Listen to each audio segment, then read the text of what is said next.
What do fields like medicine, physics, agriculture, and education have in common? Well, over the last several decades, there has been increasing pressure on teachers and researchers alike to adopt the experimental methodologies and random controlled trials of the laboratory to find out what works in education and to elevate teaching to the level of an evidence-based profession. But what does it mean to be evidence-based? What should be the relationship of the laboratory to the classroom? And what are the consequences or adverse side effects of adopting such practices? In this episode of Reteaching, I'll unpack the criticisms and limits of what works in what we call evidence-based educational research and practice, and try to understand why, in the words of Dutch researcher Geert Biesta, the dynamics of education are fundamentally different from the dynamics of, say, potato growing or chemistry.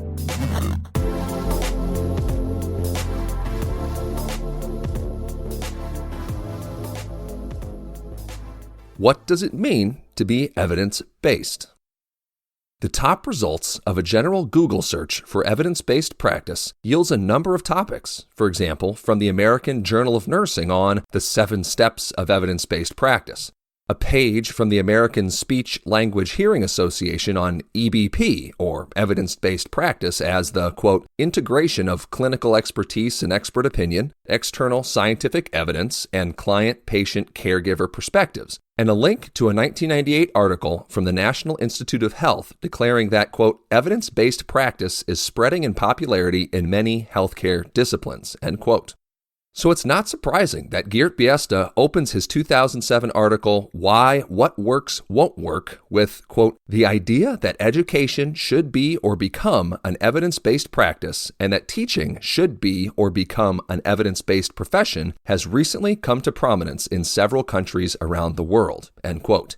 Borrowing the language of the medical field, the goal of evidence-based practice and education is what Biesta calls a double transformation of both educational research and practice, and ultimately an alignment of research, practice, and policy led by public and private organizations like the Office for Standards in Education, Research Ed, and the Center for Evaluation and Monitoring in the UK, and the What Works Clearinghouse in the U.S., which is part of the Institute of Education Sciences within the U.S. Department of Education. The homepage of the What Works Clearinghouse, for example, implores visitors to find what works based on the evidence and provides links to categories like literacy, mathematics, behavior, teacher excellence, and charter schools.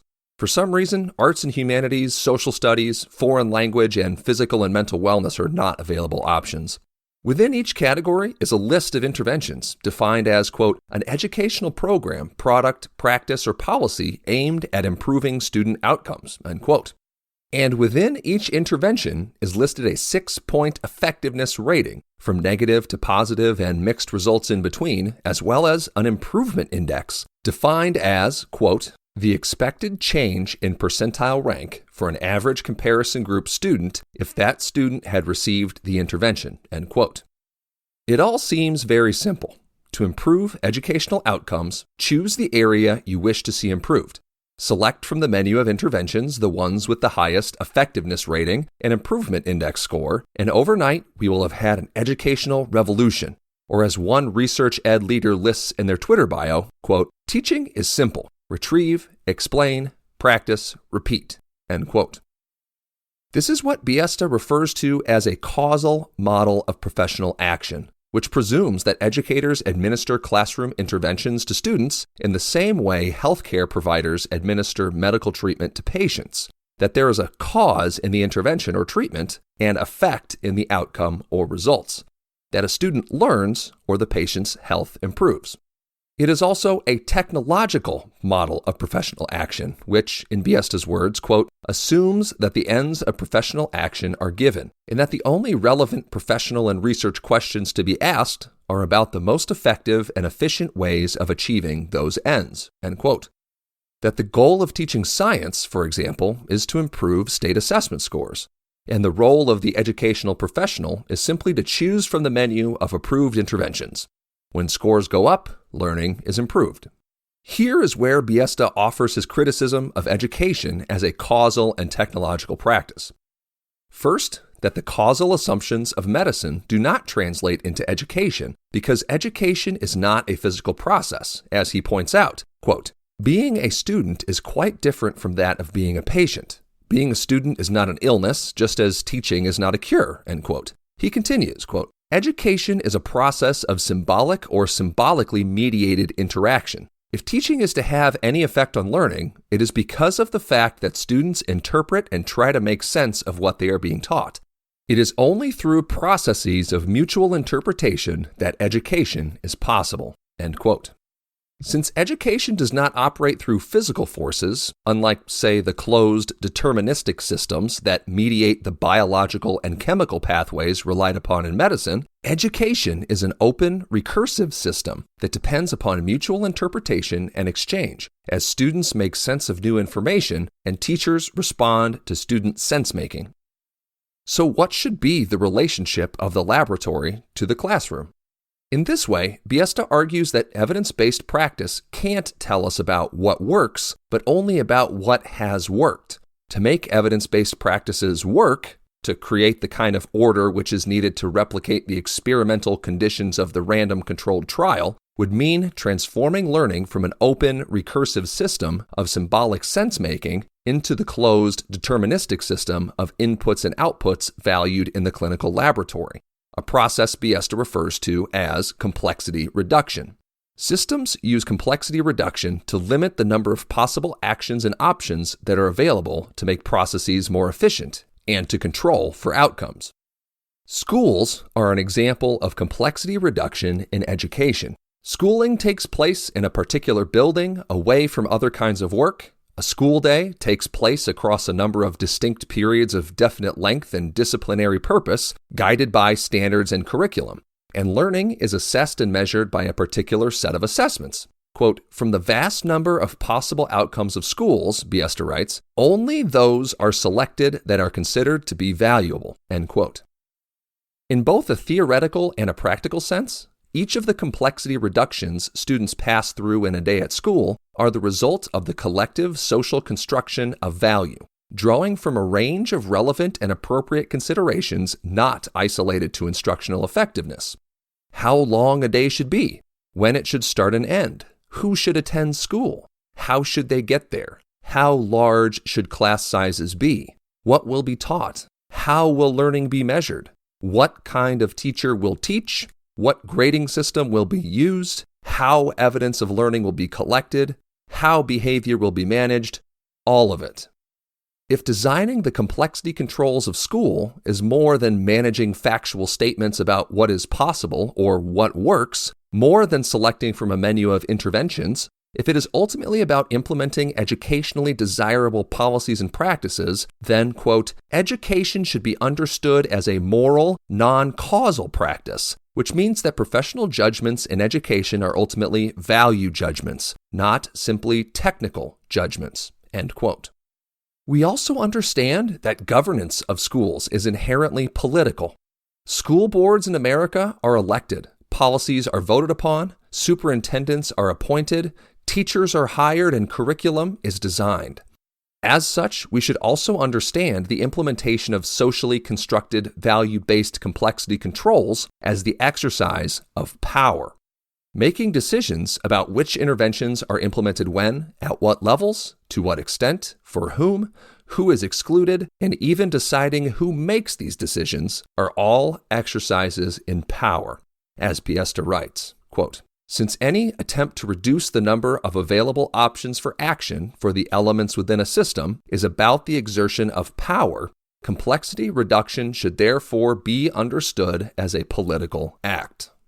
None of this is to say that evidence-based practices should not be considered and adopted, only that their implementation should be rightfully understood for what it is, not objectively removed from values, power, and policy, but precisely as an exercise of professional judgment and democratic decision-making about what is desirable in education. To suggest that research about what works can replace normative professional judgment is not only to make an unwarranted leap from is to ought, it is also to deny educational practitioners the right not to act according to evidence about what works. if they judge that such a line of action would be educationally undesirable.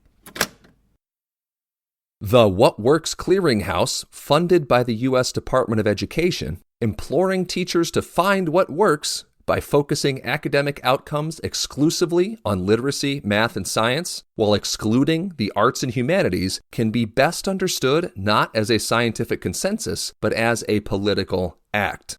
The inclusion of charter schools and SAT, ACT test prep as evidence-based practice is a political act. The exclusion from their website of any mention of responsible citizenship, tolerance, cooperation, and curiosity is a political act. This becomes deeply problematic in those cases in which it is argued that professionals should only be allowed to do those things for which there is positive research evidence available, an approach which has been, in my view, correctly identified as a form of totalitarianism.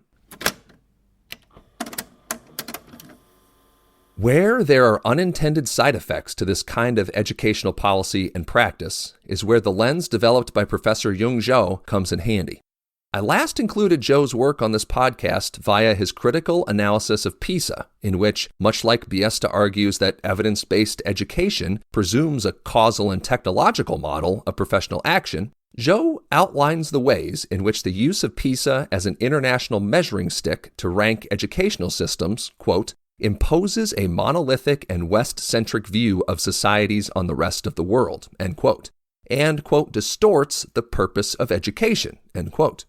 And where Biesta describes the desire to align educational and clinical health practice along the lines of what works in the narrow context of effective intervention, Zhou makes the important case for understanding what he calls the side effects of what works, to help us understand that what works may hurt. From his 2017 article by the same name. Medical research is held as a field for education to emulate. Education researchers have been urged to adopt randomized controlled trials, a more scientific research method believed to have resulted in the advances in medicine. But a much more important lesson education needs to borrow from medicine has been ignored. That is the study of side effects. Medical research is required to investigate both the intended effects of any medical interventions and their unintended adverse effects, or side effects. In contrast, educational research tends to focus only on providing the effectiveness of practices and policies in pursuit of what works. It has generally ignored the potential harms that can result from what works. Understanding and weighing the risks versus the benefits of any medical treatment is a complicated accounting of a patient's medical history, presenting conditions, and a provider's professional judgment, where a patient ultimately consents to treatment or not, based on the same kind of complex calculations. For example, in 2017, nearly 13% of Americans over the age of 12 reported taking some kind of antidepressant in the last month. Selective serotonin reuptake inhibitors, or SSRIs, are among the most commonly prescribed drug treatments for depression and anxiety, and they work by preventing the body from reabsorbing the feel-good neurotransmitter serotonin, causing the body to use it more efficiently. However, some people report side effects: tiredness and insomnia, nausea and dizziness, weight gain and sexual dysfunction, even increased suicidal ideation that may escalate if their dosage increases, causing them to stop taking the SSRIs entirely. This can lead to an additional series of unpleasant but brief side effects as the brain readjusts to the changes referred to as antidepressant discontinuation syndrome. SSRIs have undoubtedly helped millions of people effectively manage their depression and anxiety, but we recognize that the benefits of what works may not outweigh the side effects for everyone, and that some patients and their providers may decide to stop treatment in favor of other interventions. Understanding how to manage the adverse consequences of what works in medicine helps patients and professionals alike make better choices to improve the quality of treatment and quality of life. So what if we knew a particular instructional intervention was effective for knowledge transmission, yet stifled creativity and problem solving, constrained exploration and discovery, and inhibited curiosity? Would we prescribe that intervention in every classroom for every child? Zhou documents a number of side effects associated with both upper and lowercase direct instruction models, and argues that direct instruction proponents have not failed to convince critics, quote, because of their lack of data or rigorous research method, end quote, or even doubting the effectiveness of DI, but rather that most of the opposition, quote, stems from a different set of concerns, such as the rigidity and prescriptiveness of the approach, inconsistency with developmental theories, inappropriateness for certain groups of children and contexts, sustainability of the effects over time, suppression of learner autonomy and development of creativity, and other potential damaging side effects, end quote. Zhou then goes on to catalog a number of studies finding, for example,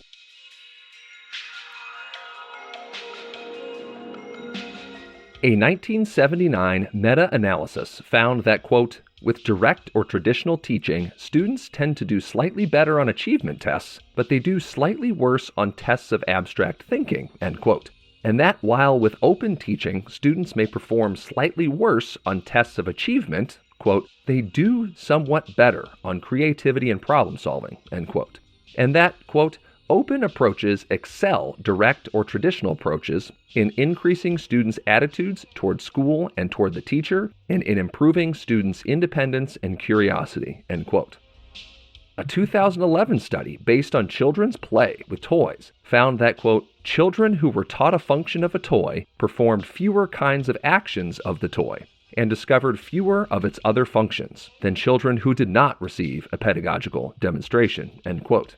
Their study demonstrated that, quote, direct instruction can be effective in promoting rapid and efficient learning of target material, end quote, but it can negatively impact creativity if, quote, instruction necessarily limits the range of hypotheses children consider, end quote.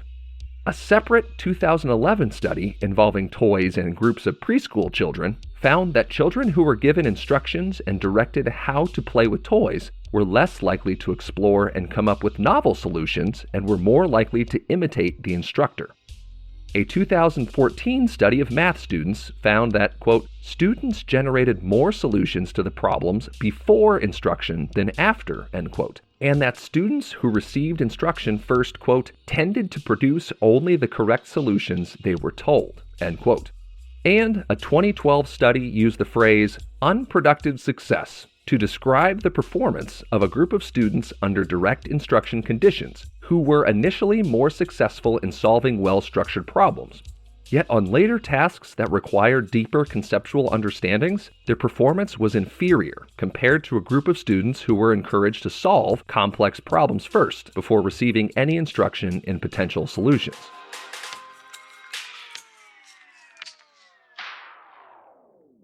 Zhou's point is not to label direct instruction a failed pedagogy any more than we would call SSRIs a failed drug intervention because their side effects overwhelm some patients. But how can we make a professional decision about what works without also understanding the potential for unintended consequences? Zhou argues that we need, quote, both effective ways to transmit knowledge and foster creativity, end quote. And that by presenting side effects alongside measures of effectiveness, we can begin to bridge the gap between proponents and opponents of direct instruction as we work together to build a pedagogy that balances our desire for effective instruction without damaging curiosity, motivation, engagement, and creativity.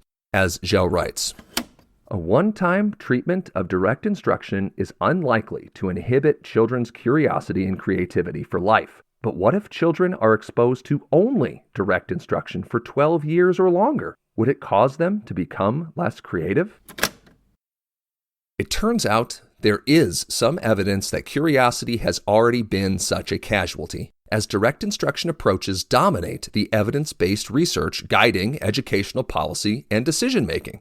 Based on self-reported survey data from more than 900,000 5th through 12th grade students, a 2015 Gallup report famously found that the number of students engaged at school declines from 75% in 5th grade to only 34% by senior year, bottoming out in 11th grade as only 32% report being engaged.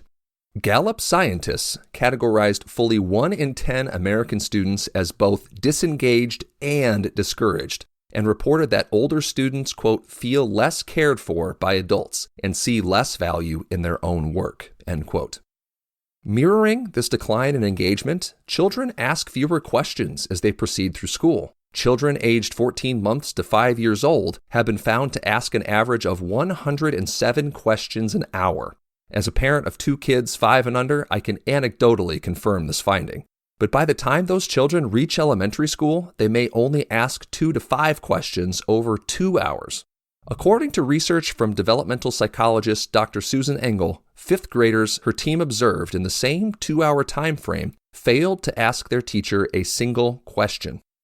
And if we are really concerned with outcomes and closing achievement gaps, cultivating curiosity might be just what the doctor ordered. As a January 2020 headline in The Guardian reads, quote, "Schools are killing curiosity. Why we need to learn to stop telling children to shut up and learn. Pupils who ask lots of questions get better results, especially those from poorer homes," end quote. The article is based in part on the work of a research team from the University of Michigan, led by researcher Prachi Shah, which performed a longitudinal study of 6,200 children in 2018 and found a strong connection between school performance and curiosity, especially among children from poorer backgrounds.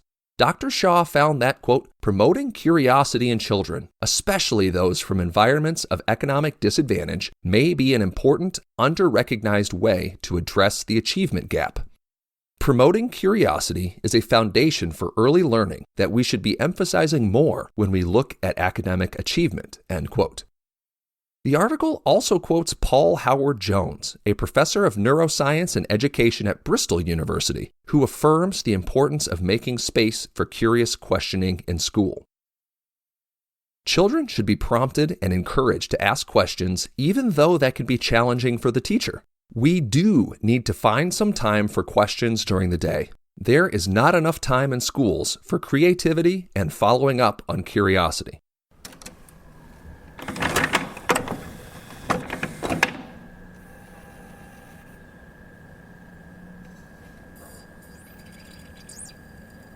The intersection of values, power, and policy at the center of education systems means that no decision made about practice is free from ideology. As Biester writes, quote, "The important question, therefore, is not whether or not there should be a role for evidence in professional action, but what kind of role it should play," end quote. So it's as important for proponents of evidence-based education to turn the same critical lens on their own beliefs that they wield so quickly against other theories of learning and other ways of doing school. Our goal should be to design an educational experience for children that can serve a number of worthy and suitable educational goals, which may mean drawing from wells of professional practice, experience, and community engagement other than just those with the highest effect size. As educators, we have the responsibility to use our professional expertise to assess, judge, and rationalize the best possible methods, understanding what best is, as in, is best improving test scores or repeating information, or is best motivating, inspiring, connecting with the community, reaching all students, and building a better future.